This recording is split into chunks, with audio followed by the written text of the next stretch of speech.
As a recovering people pleaser and control freak, the fact that we can't control whether or not someone trusts us is very inconvenient for me.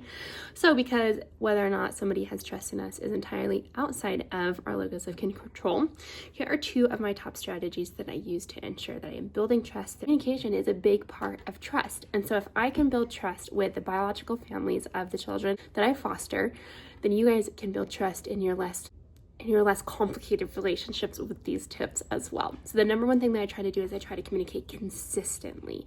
And yes, I do communicate directly with the biological parents whenever possible.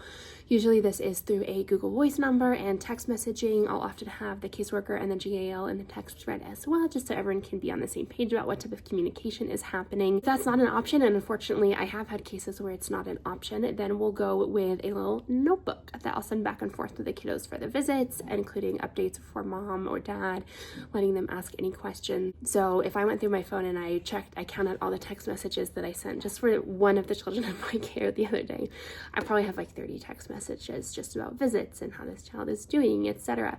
And I don't put all my eggs in one basket. I try to make sure that if one thing gets misinterpreted or misunderstood by one person, that I still have an entire track record, so to speak, of communicating consistently and positively and clearly, so that when we have those misunderstandings or when we have a lack of clear communication, that my intentions and my ability to build trust are never in question.